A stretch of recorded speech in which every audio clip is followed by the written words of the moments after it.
Hi, everybody. Welcome back to the Inspire Health podcast. And we are continuing on with our series on life, death, and beyond, exploring our greater reality.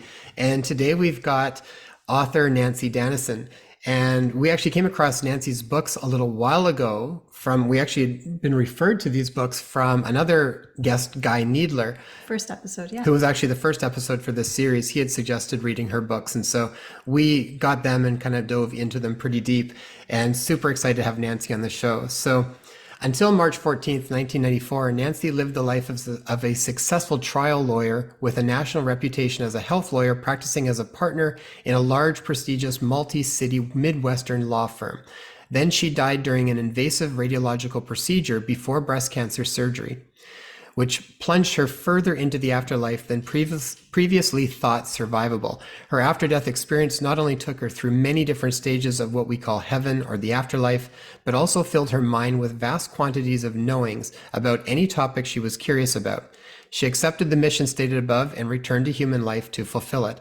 Since then, Nanci has authored several books, including Backwards, Returning to Our Source for Answers, Backwards Guidebook, which is a companion for the Backwards book, Backwards Beliefs, Revealing Eternal Truths Hidden in Religions, Answers from the Afterlife, and Create a New Reality, Move Beyond Law of Attraction Theory. So we've got several of them here that we've been diving in and out of, and really fascinating information. So Nanci, welcome to the show. Thanks so much for joining us.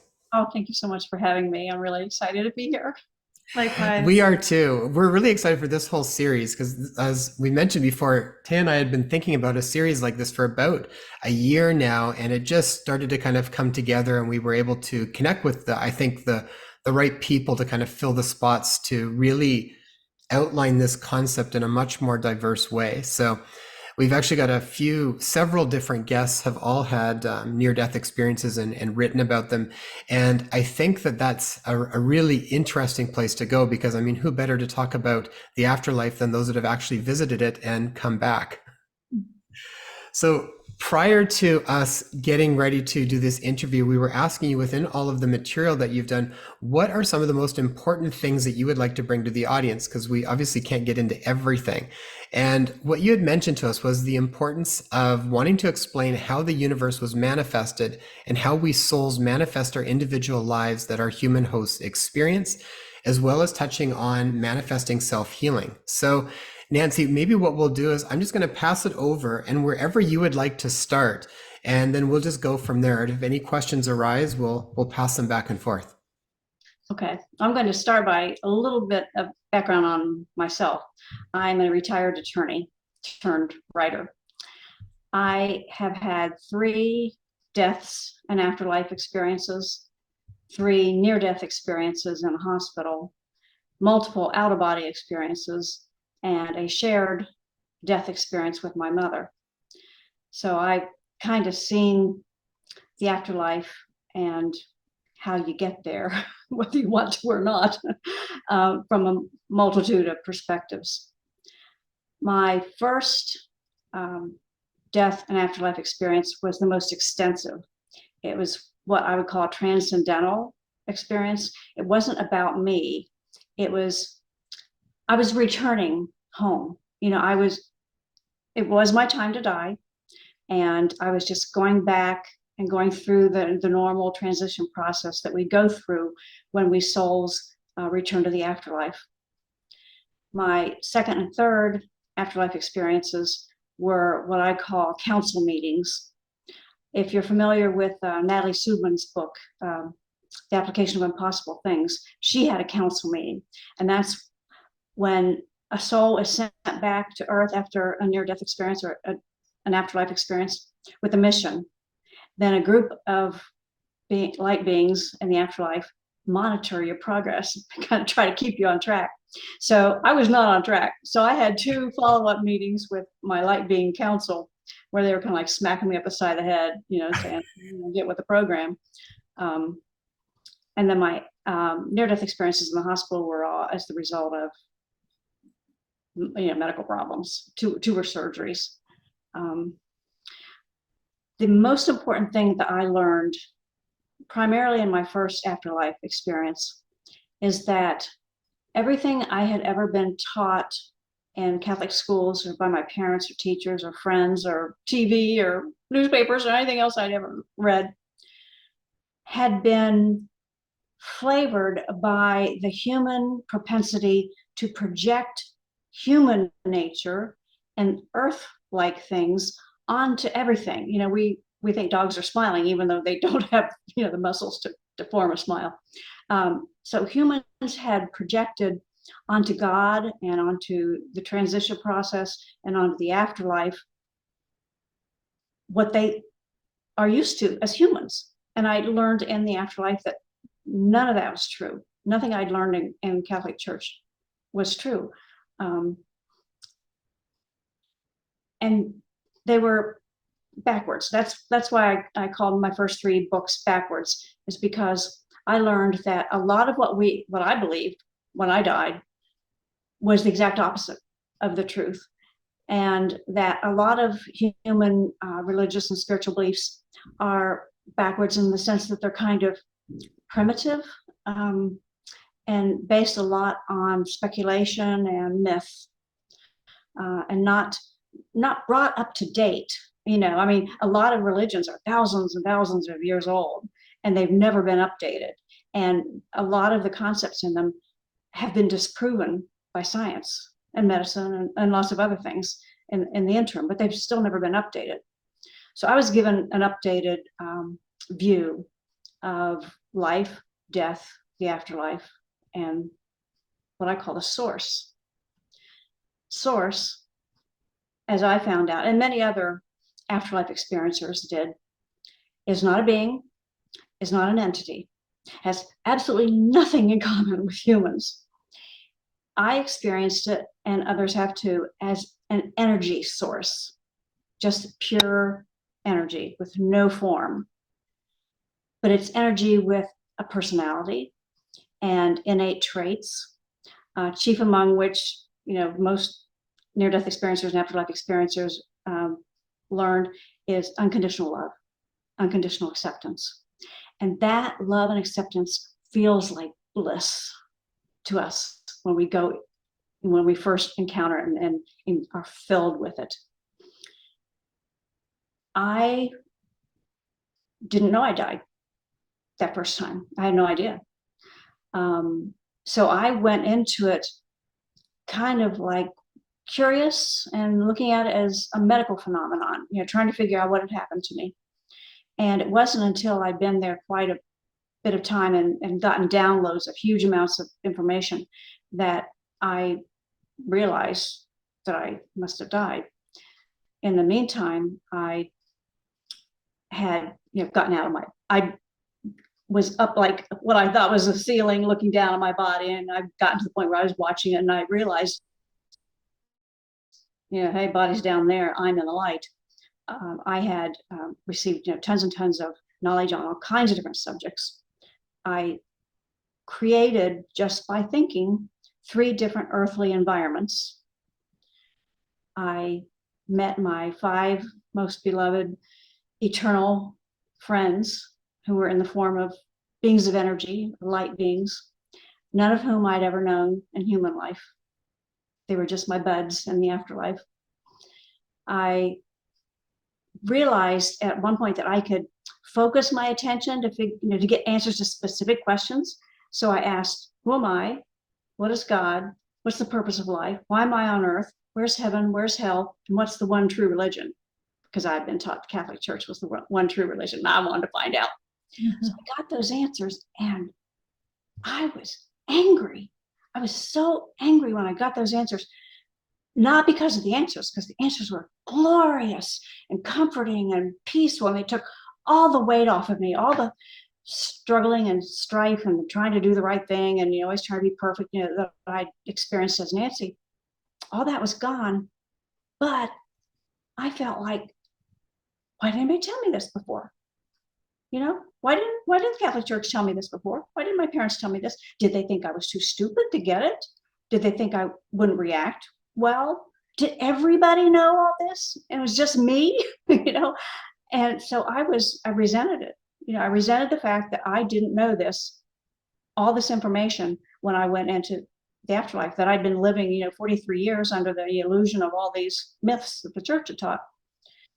So I think in response to that anger, I was shown the entire history of Earth, from its creation through its ultimate demise, focusing on religions and how they developed and how they were created by humans and how they changed over time, and the purposes that they serve. And there are wonderful purposes served by religions.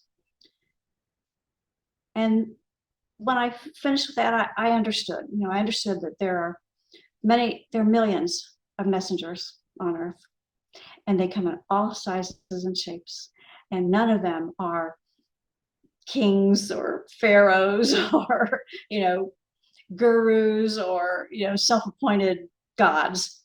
They're all ordinary people, and a lot of them are near-death experiencers.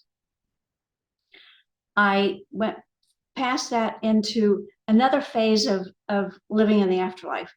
The afterlife has stages or phases, a lot like human life does. How we have infancy and then childhood and then teenage years and all that. Well, the afterlife has stages like that too.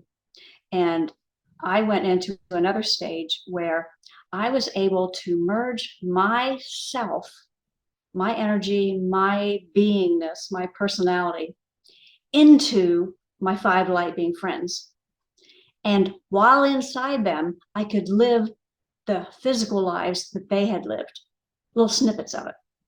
And I could merge into one of them or 2 of them or all 5 of them. I was going in and out. And they had been doing that to me when I had my life review. And so I kind of knew what to expect because, like I said, they had done that to me. So here I was doing the same thing. And they made it very clear to me that I had to get comfortable with that feeling of being a multiple personality or multiple entity, because we were going to go forward to the rest of us. And the rest of us was Source. And I learned that Source is composed of everything in the universe. And I learned that by, my 5 friends and I were like moving through this energy field that I call Source, getting closer and closer to the center, to what I would call the core personality. And along that process, I got to see creation of the universe. I saw it. I remembered it. I remembered doing it myself. I remembered creating the universe. I got like little whispers in my ear of explanations of what was going on. I got like TV chirons, they were running along the top, giving me time periods, and letting me know, what was going on when. And I was receiving those knowings, those downloads of information. All this was going in multimedia presentation of, par excellence, going on all at the same time. And what I saw was that in the beginning, Source, this huge energy field with personality and character, wanted to explore itself, just like a human baby, wants to feel the fingers and the toes and look in the mirror and play with a little, thing hanging down over the Source wanted to explore what it could do. And it imagined an entire environment, an entire, what we call the universe. It used mental energy to think into existence within its own mind the entire universe that humans conceive of. Everything in the universe is still inside Source's mind. It has never left Source's mind, never will. There's no place else to go. It's kind of like it on a much, much grander scale, like the dreams that we souls have when we're inside humans. Science thinks it's the body dreaming. It's not, it's the soul. And so we create these dreamscapes. We souls do create these dreamscapes, and we populate them all. So it's kind of similar to how Source created the universe. We create our own little universes in our dreams.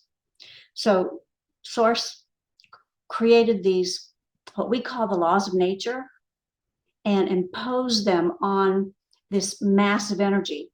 so that it would evolve over time into what we see now. Like Source did not create stars or suns or planets or creatures. It all evolved slowly in accordance with these principles of nature that Source imposed on the energy, because Source wanted to see what was going to happen. Source is all knowing, it knows everything, but wanted to feel it, to experience it, to know the wonder of what's coming next, And so it created this universe to grow and to breathe and expand. So over long periods of time, biological entities started to grow, and among them, humans. And I have an undergraduate degree in vertebrate anatomy, biology degree. And I saw what scientists call a missing link. I saw exactly how humans, evolved from lower life forms to what we have now. And I cannot for the life of me remember what that missing link is. I can't remember those steps. I've just been kicking myself ever since. But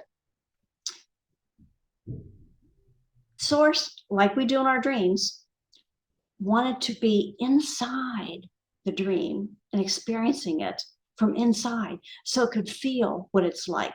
And so it's just like in our dreams, we're always a character in our dream, and we're always inside that character, looking out, experiencing the dream the same way we do inside these bodies during waking life. That's what Source does. It's inside all of its creations. And we call that part of Source that's inside a creation the soul. So humans are invested with Source's own self-awareness and consciousness, and we call it a soul. And because of that, because we souls are actually Source, we have tremendous powers. Now, when we incarnate, when we're in the afterlife, when we're still like just hanging out in Source's mind, or when we're going through the various stages that, that I went through,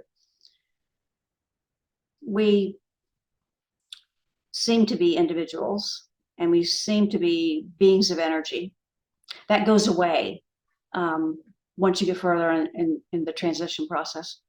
But that's what we seem like. And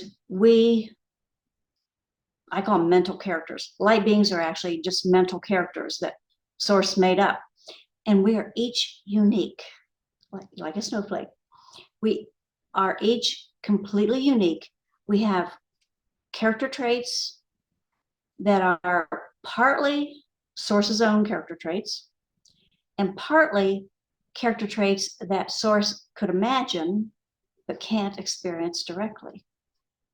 So combined those two pots of traits into each one of these mental characters. And the mental characters, what I call light beings, are kind of like a novelist's book characters.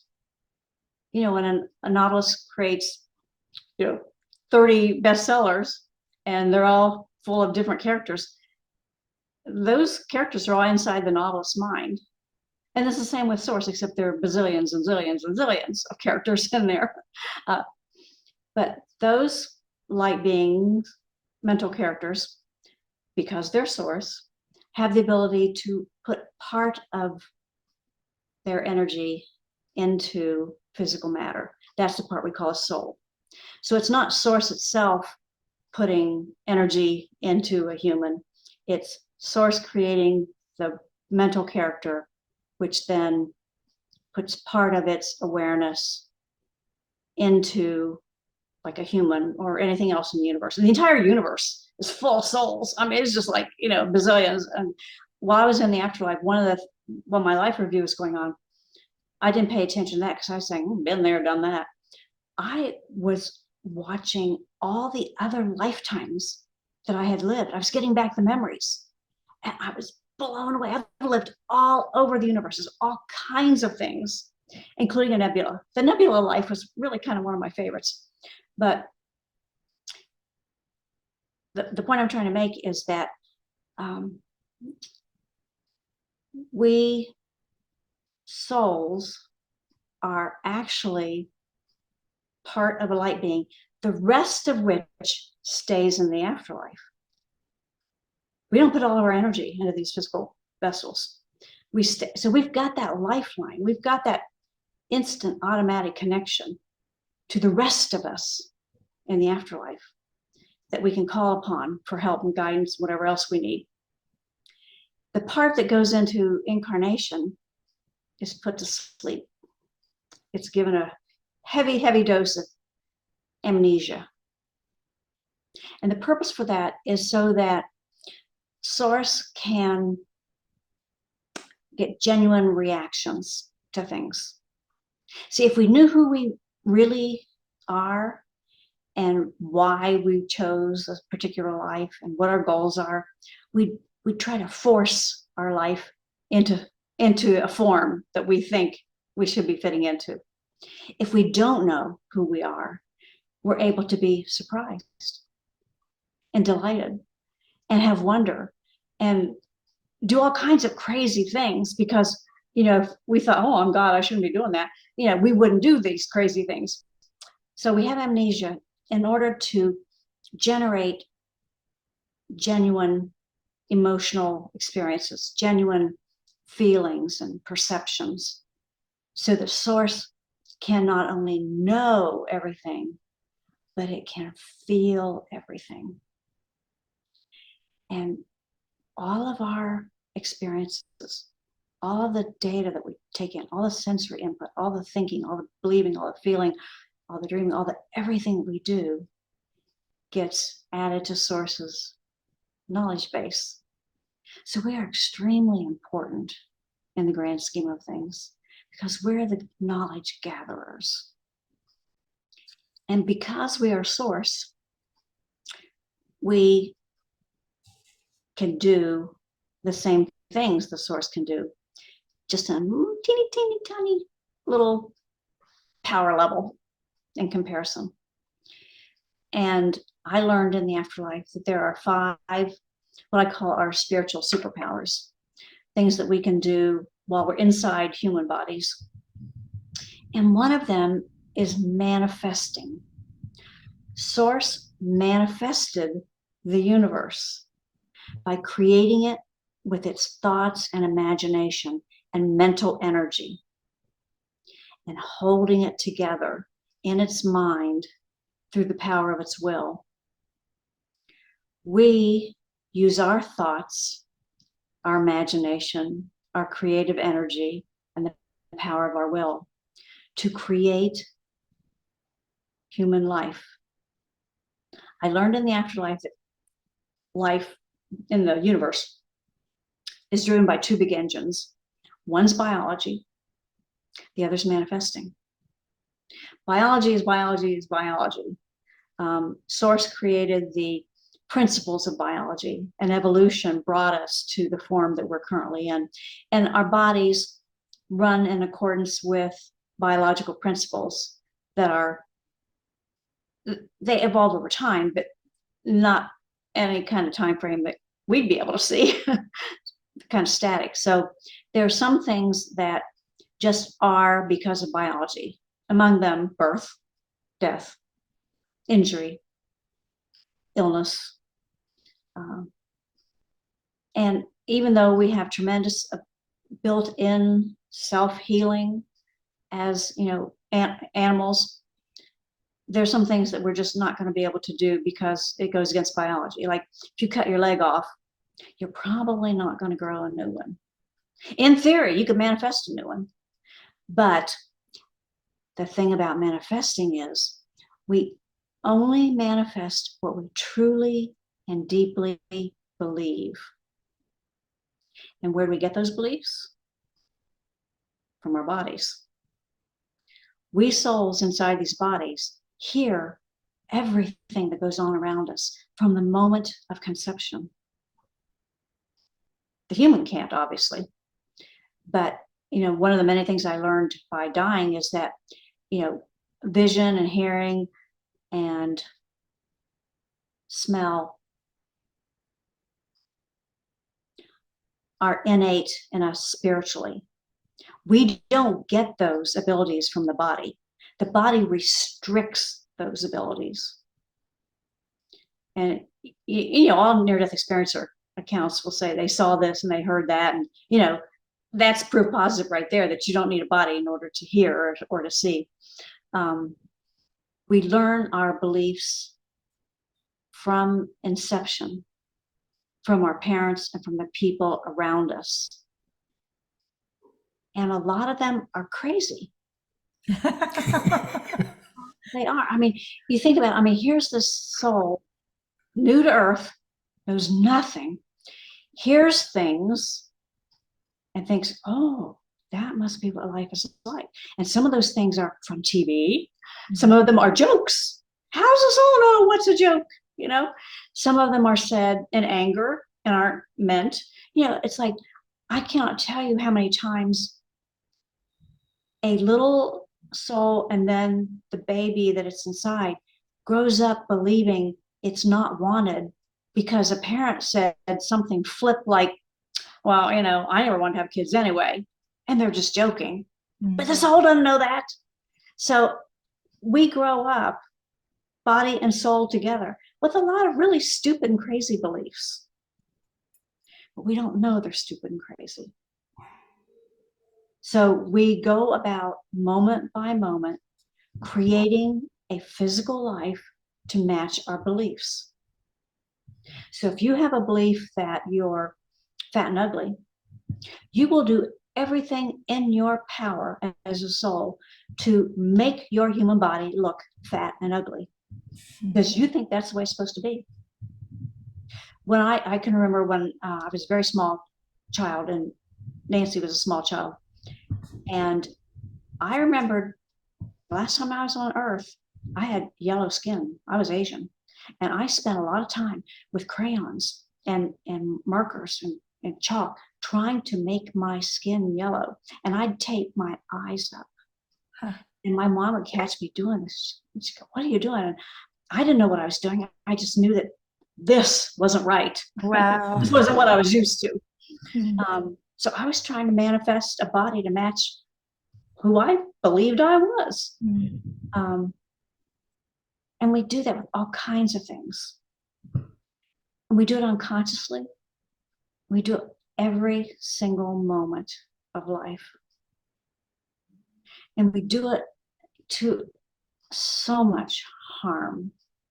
We have created so many hardships and pains and unfortunate circumstances for our bodies and ourselves because we're trying to create a physical reality. We're trying to manifest a physical reality to match some really bad and harmful beliefs.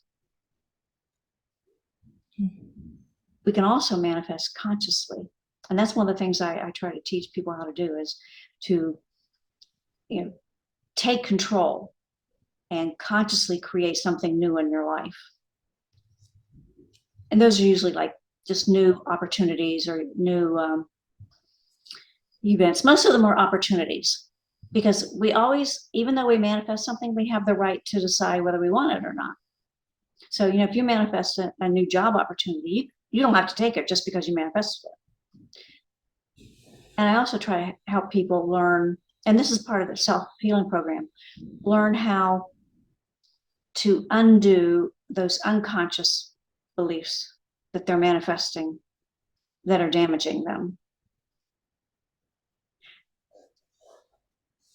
And we can heal our lives, our human lives, heal our emotions by healing our beliefs and by stopping manifesting craziness into our physical lives. And I'm sure you've noticed in your own life that you'll do the same thing over and over. Like I'll hear women say, well, I keep, marrying the same man over and over, or I keep getting fired from jobs over and over. Well, the reason why you've got these patterns is because you're manifesting what you think you're supposed to be living, and it's just not working in the real world. So if you change those beliefs, you'll stop looking for the wrong man and stop working in the wrong job and stop, acting the wrong way with your family and friends and your children. You can heal just about anything by bringing those crazy beliefs into the light of day and looking at them as an adult and deciding, do I really believe that? It's like some people will have watched a parent who hates his job come home from work every day and, complain and drink and put his feet up on the coffee table and watch TV and basically have a miserable life, and will grow that little baby and will go out into the workforce and manifest a job they can hate and they will work on that job and hate it and they'll do it exactly the way their father did, because that's what they believe life is supposed to be like. And you can undo all that by manifesting better.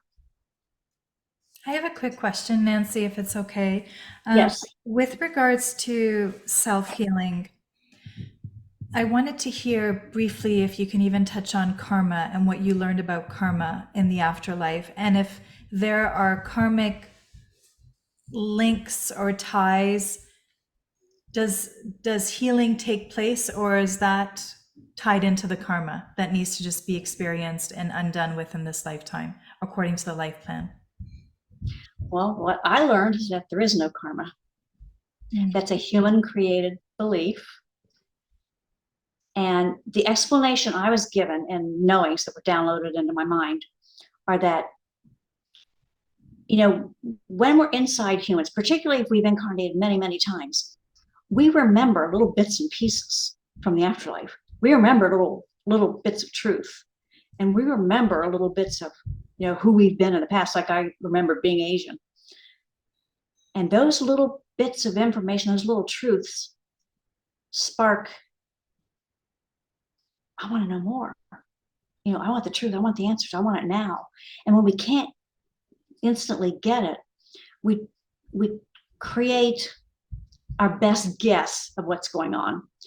And so what I was told is that the concept of karma is a misunderstanding of the purpose of life, a misunderstanding of how we go about choosing our goals and choosing what to incarnate into.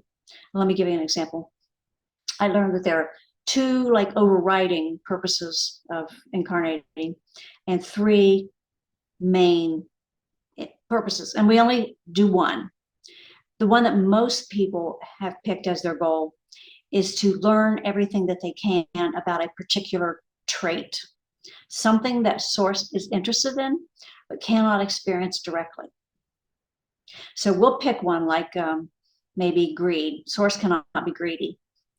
We will incarnate into every creature in the universe that can experience greed, and we'll do it over and over and over and over and over and over and over and over until we get a 360-degree perspective on greed. And so let's say we decide to incarnate into a human and experience greed, and we may grow up to be the greediest bee you ever met and hurt people left and right, but we're getting that perspective on greed. We know what it's like to be greedy. In the next life, we're still studying greed, we're still going into a human, and so we'll pick a life. Maybe in this next life, we decide we're going to be, a person who was hurt by greed, and so we'll go that whole life, being hurt by other people's greed. If you are a soul inside a human and you can remember little teeny pieces of one life, and then you see that that's really similar or maybe opposite what you're doing in this life, it seems like payback. It's not. It's just that you chose to have two lives back to back where it looks like one is payback for the other. You could have, in that second life, you could have just as easily chosen to be another greedy person, but one that learns to give and to overcome the greed.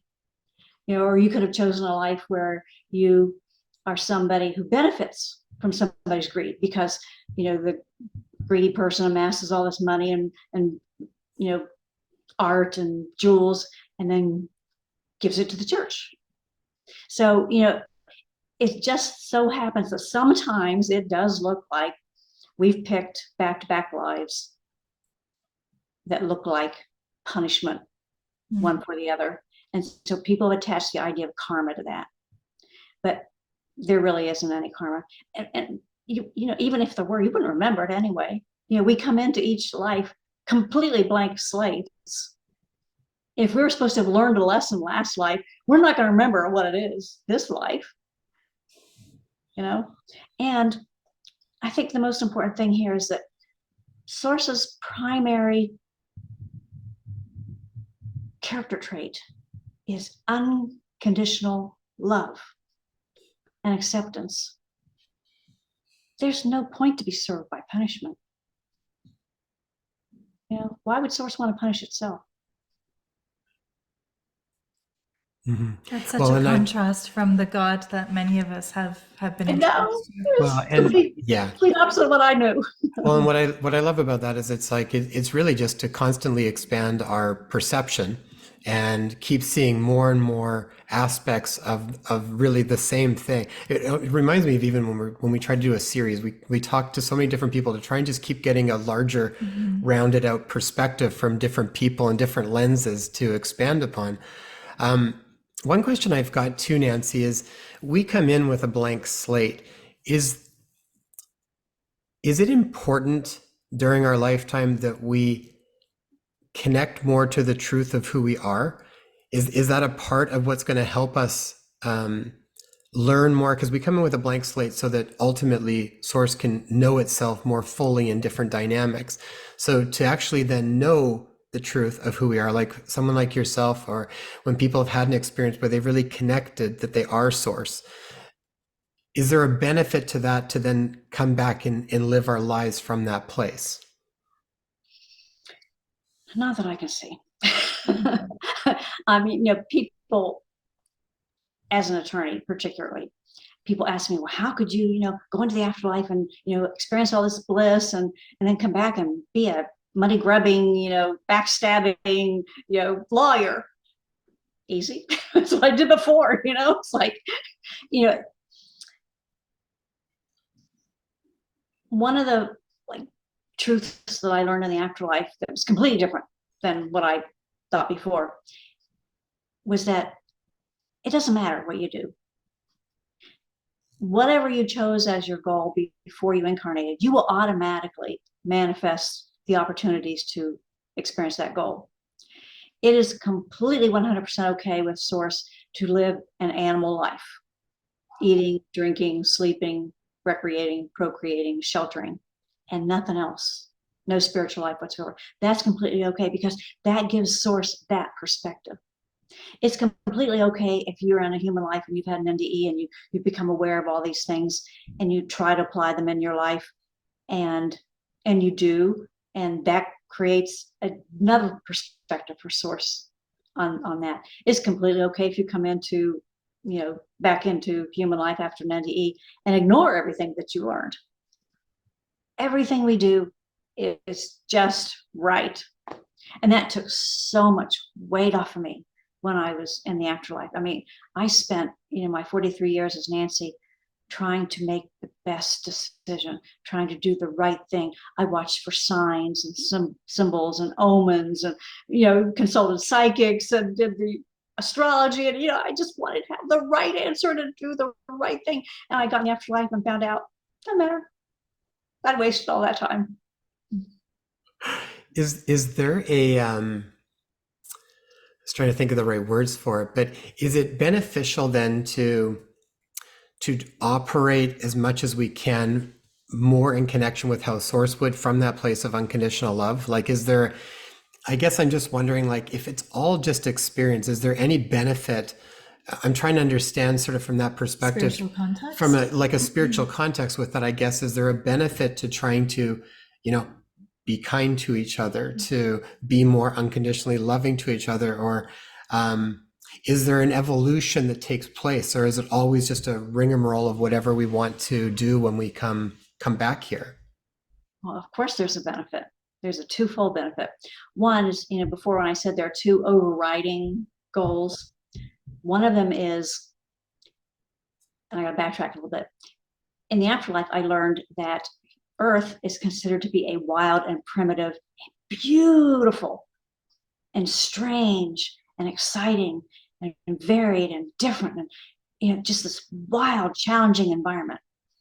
And humans are considered to be primitive and stupid and backward and hard to guard, and they're just tough creatures, and they're mean and they're violent, and they're just like riding a bunking bronco. So when we souls decide to incarnate into a human, it's because we want the challenge of riding the bucking bronco. We want the hard stuff. We want the hard life, to see, okay, given all this horrific life that's going on here, can I still be unconditionally loving? Can I still be myself? Can I still have my own personality come through and act through this body? It's the biggest challenge in the universe. And we're living it right now. So one of the things you should do every morning when you get up is pat yourself on the back and say, daggone, you're good. You made it. You're doing it. You're riding the bucking bronco. You're meeting the challenge, and you're doing a great job. Because that's how you're going to be greeted in the afterlife. That's really beautiful. I really like that. A question that came up for me when you were talking about manifestation as well, and I imagine this is something that you go into in much more depth when people can actually explore your books and explore the courses that you do on that. Given that our beliefs are really set up through the physical body, from what we experience, what we hear, essentially through the five senses, how do we start the process of changing our beliefs from your perspective when we are still tied in with these five senses in this physical body? And the programming. And the programming. How do you start the process of untethering from those old beliefs and really starting to create new ones that are going to be more supportive? You watch Jason Mateo's podcasts and videos, and you read and you listen and you go to church and you keep your eyes and ears open, and things will resonate. When you hear a truth, you'll go, yeah, and it'll be a relief. And it's either accidental, or you can be a seeker. There are a lot of seekers out there. That's how I ended up dying. I was a seeker, and I guess the answer to everything I wanted to know is, hey, why don't you just die and find out? And so I did. I don't recommend it. When the guides came back, when you said you had subsequent near-death experiences and you were met by the guardians, what was the purpose of that? What went on there? What was received during that knowing or interaction? Well, at the end of my transcendental afterlife experience in 1994, I accepted two missions. One was to experience unconditional love for Nanci, so that she could feel it. And I looked everywhere for love. I mean, I dated all kinds of probably shouldn't have, thinking, I'm supposed to find a man to love me, And my very first IANS meeting, International Association for Near-Death Studies, the speaker didn't show up, and it was my first time there, and they found out I was an NDE, so I told my story, and I said this part of it at the end. I said, I've got this mission to experience unconditional love as Nanci. And the host, Nancy Clark, looks at me, she goes, Nanci, it's easy to experience unconditional love. Give it away. And see, I never thought of that. The other one was to tell anybody who would listen what I learned in the afterlife. So I forgot what question I was answering. I have just a touch of chemo brain. Just that, I think it was just what the guardians had. What the purpose of the meeting. Okay, why I was called back. Okay, so the first time I was called back, because I hadn't told a soul. It was several months after I came back. I did leave my 270 attorney law firm, and I went out on my own because I was lost. I mean, I literally had everything I believed pulled out from underneath me. I had new beliefs that were far more wonderful, but it was just, I was in chaos, and I didn't want to mess up my partners in my law firm. So I went out on my own, and basically I got called back and said, get with the program. The second one, Nanci had died, and I went before the council, and they said, you haven't completed your mission, and Nanci's dead. If you want to come home, that's fine. We won't hold it against you. No harm, no foul, that you didn't complete your mission. If you want to stay with Nanci, you can do that too, but you too will suffer for the rest of her natural life. And I said, pick me for the suffering. And here I am. So that was the purpose of that second one. It was to give me the choice. Mm-hmm. Nanci, when you were talking about biology and manifesting, I think that's a really important piece of it. So it sounds like, for the most part, we are given certain biology being here in this context that are certain governing principles. And it sounded like, and correct me if I'm wrong, but as far as manifesting is kind of dictated in some ways by the biology, but if we could genuinely 100% recondition certain beliefs, are we able to then override our current biology or literally upgrade our biology to something different if we can genuinely arrive at a place without any doubt around it? My understanding and my personal experience has been that we can heal. We can heal dread diseases. I've done it. We can prevent dread diseases. I've done it. Mm-hmm. We can heal biological processes. I've done that too.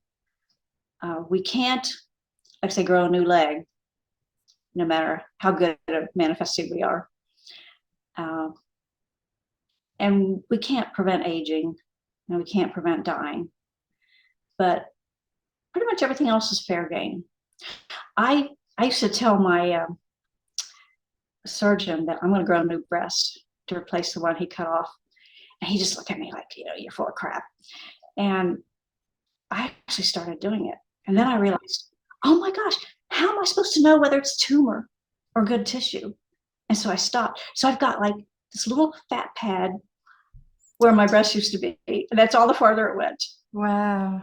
Wow, I find that all really fascinating because I'm constantly curious as to what are we capable of doing, and from certain perspectives around that, I feel like in some ways it's so much bigger than the limited box that we've kind of placed ourselves in. So to me, that's why we want conversations like this, because I feel like just having these conversations stretches people's boundaries on what they think is possible and then gives them some concepts of how they can incorporate it into their life to experience something different than what they currently have been over and over again. So I think the trickiest part with that is, at least from my perspective, where I run into troubles, is getting past the doubt that has sort of been ingrained in there, and constantly challenging that, or pushing myself to maybe have different experiences that genuinely make me feel a certain way, so the doubt starts to gradually get less and less because I'm actually having an experience through the five senses of my body telling me that it actually is possible. That's the best way to do it. We are capable of miracles. And I learned in the afterlife basically 4 ways of reversing what I call hindering beliefs.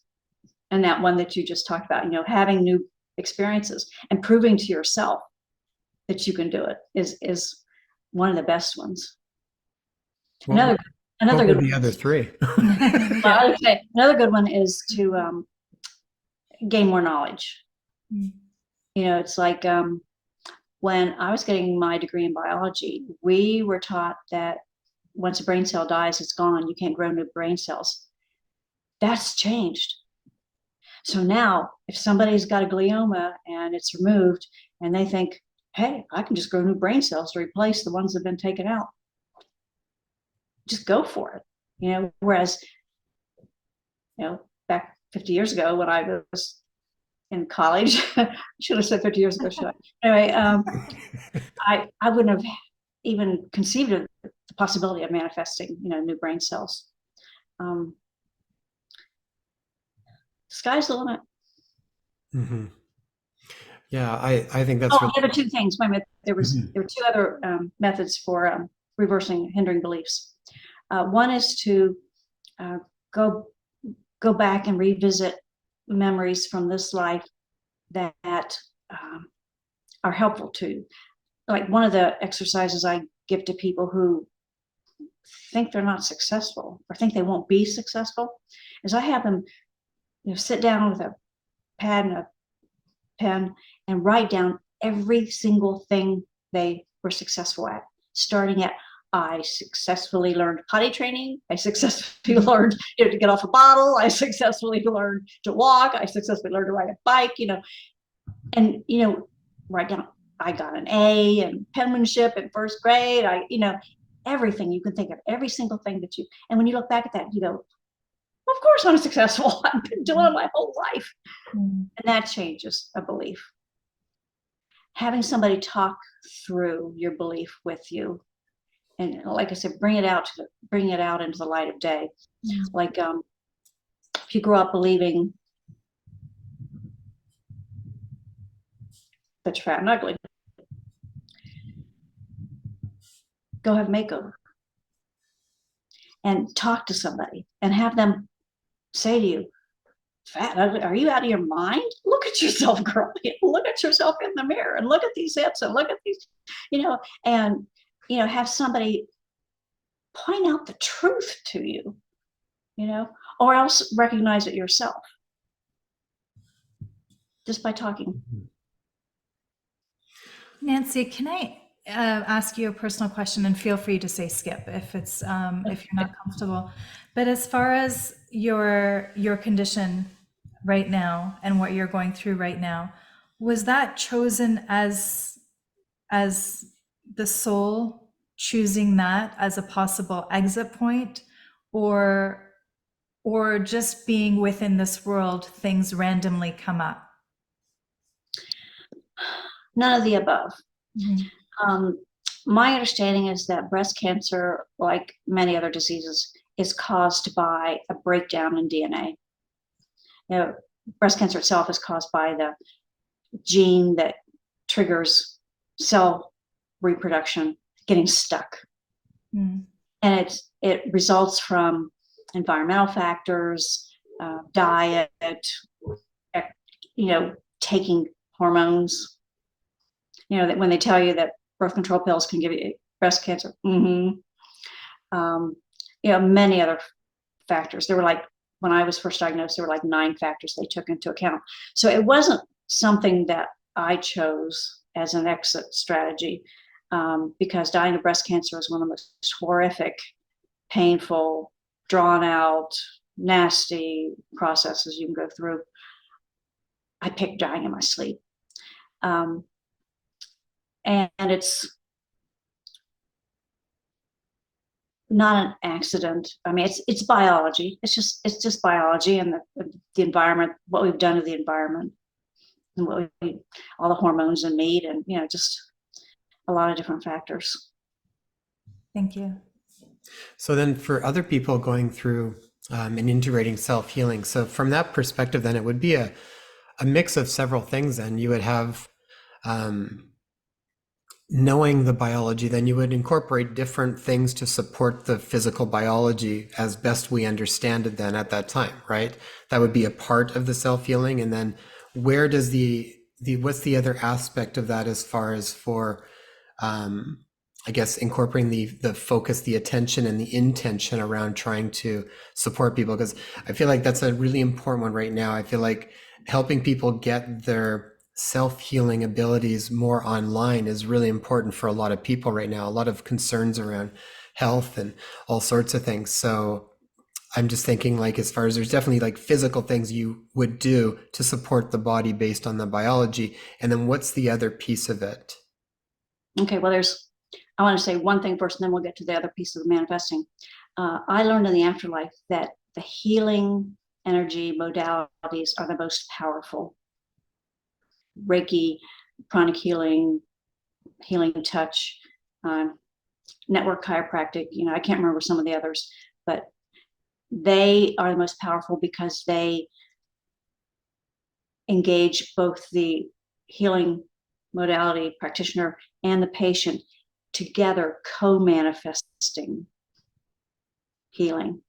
And also because it's energy manipulation, and everything's energy. So, whatever you can do to manipulate energy in a more positive direction is going to be beneficial. Okay, so back to the manifesting. My understanding of how manifesting works when we're back in the body is that we give attention and intention. The attention, like when you're trying to heal a physical ailment, would be finding out about it, finding out what the medicine is, doing the medical thing, doing the MD, DO, along with acupuncture and healing energy, any kind of healing modality that is out there, learning about it and choosing the ones that are right for you and applying them. The other half is the intention, and that's just as powerful. You form your intention to heal in the soul, which means you have to get the body out of the way. No part of the body can manifest. The body is a manifestation. So you have to get the body out of the way. All sensory input, all sensations. I tell people the most complicated way to learn how to do it, but it's also a surefire way to learn how to do it, is to get yourself into a situation that's like a sensory deprivation chamber. No light, no heat, no cold, no tight clothing, no noise, no distractions, shut it all out. And then concentrate on watching thoughts come into the mind. When a thought comes in, we've got that chatter going on. When the chatter starts, push it away. And it starts up again, push it away. And watch the words, sounds, whatever come into conscious awareness, push it away. That process of watching the mind work puts you in you, like you, the soul, are the ones stepped back, witnessing the human body, soul, mind together thinking. And so when you're in that witness, that observer position, then you state your intention. It only takes a second. I intend to heal.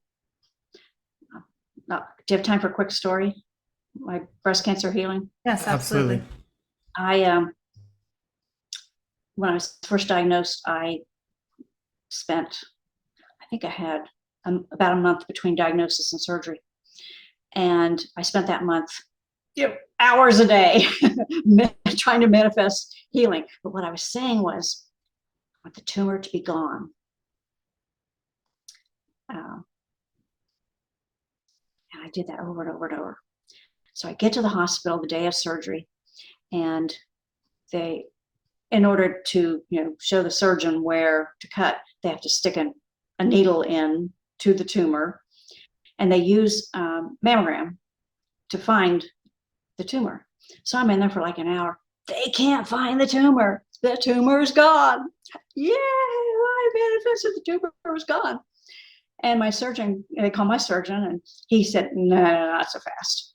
And so he had them ship me from the main hospital to an outpatient center, the breast center where I usually went. Called in the radiologist and the ultrasound technician who found the tumor in the first place. Called them off. They were off work. Called them to come in, and they found the tumor. And so then I had the surgery.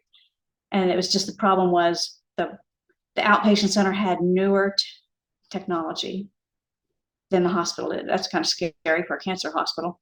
But so you have to kind of be careful what you try to manifest. So would you have been better to have changed the way that you were wording that? Would that have made any difference? What would have Yes, been the best way that you could have worded that? just heal. Hmm. I intend to heal. And that's what I've been, they didn't think I'd make it through the first year, and I'm 11 years out now. Mm. So, Wow. Nanci, is it something that you need to spend like you did before, even like hours and hours, or can it be when you're in that state that a Clarity. complete clarity and sort of sensation from that perspective where you are not kind of the body, you're sort of observing that going on, and from that place of clarity, if you said, do you need to keep doing that over and over again, or what sort of works best well, have you found? in theory, you only have to do it once because we're source, we manifest instantly. But, I always believe in a plan B. So I do it over and over just in case, in case I didn't do it right the first time, or it wasn't clear, or, um, so I always recommend that people do it over and over. But you don't have to do the sensory deprivation chamber kind of, exercise every time. Once you know what it feels like you said, to get that clarity, to step back and to get, and what you know to be is your own mind as the soul inside the body, as the source. You can do it anytime, anywhere. It just takes a few seconds. Nanci, as a Catholic girl growing up and then having this near-death experience and learning of Source, and what's your religion? What's Nanci's religion now? I tell people religion requires faith. Faith is a belief in something you can't prove. I believe that I have knowledge. I don't need faith. It's all been proven to me. Mhm. That sense of knowing without question. Well, I spent a lot of time as source. Mm. Mm. Nanci, I think that was wonderful. Mm. I think we covered most of the questions that we wanted to talk about. Is there anything that you feel that we haven't talked about yet that you'd like to share with the viewers before we finish up? Or any final words around the whole concept of this series around life, death, and beyond, and anything else that you think would be important to leave them with? One of the surprising things that I learned in the afterlife, when I was getting the downloads about the purpose of life and the various purposes we can have, whatever our purpose is, it doesn't take 24/7. And the rest of the time, we're supposed to be having fun. Mhm. So if you're not having fun, go out and get some. I love that. I definitely think the world needs a little more fun Mhm. and to not take things quite as seriously. So, Nanci, that was wonderful. Where can people learn more about the work that you're doing? I know you've got your books on your site and you've got different courses that you offer. So, where And can is there one particular book that if people are interested in purchasing your book right now, is there one of your particular books that you would recommend that they start off with? Well, the three backwards books are basically documenting everything that I learned in the afterlife. It took 3 books. It was a 1,000-page manuscript when I first wrote it out, so it took 3 books to do it. Answers from the afterlife are my newsletters and emails that I sent to people answering their questions. And I think it's got a broader range of topics in it than the first 3 books. And Create a New Reality is just everything I remember about manifesting, with examples that my readers have sent me so that I could, weave those into, here's how it actually works. So it depends on, where your interest lies, whether you want to know more about the overview or I've got the table of contents of each of my books on my website, backwardsbooks.com. And so you can look at the table of contents and see, each title is, well, each chapter is titled or what it's about. So you can see, what book's got a chapter on what it is you're interested in. Yeah, I know when we started to, I dived into the backwards ones first, and I'm excited to get into the Create a New Reality next. So that's where I'll be diving into next. But outside of the books then, and where can people learn more about you Your courses as specifically and well. the courses that you offer? I have two websites, an old one that I can't update anymore. So it's just kind of stuck in, whatever year that was, called backwardsbooks.com, BACKWARDSBOOKS.com. And then the newer one is NanciDanison.com, NanciDanison.com. And that one is dedicated primarily to manifesting, because I realized that that's the big ticket item. That's the thing that can do the most to help the most people, is to learn how to consciously manifest and learn how to undo those stupid beliefs that we have that we're trying to create a life to match. Mm-hmm.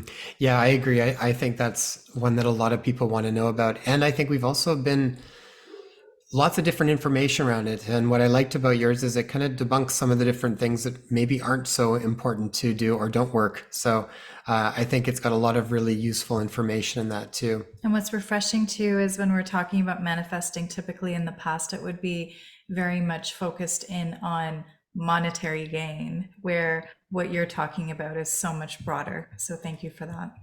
Well, and it incorporates so much more. It's not just like, here's how I manifest my Cadillac. It goes beyond that and sort of really touches in on, I think, at the heart of who we are. So Nanci, thank you so much for all the wonderful work that you do and for joining us today. It was really wonderful.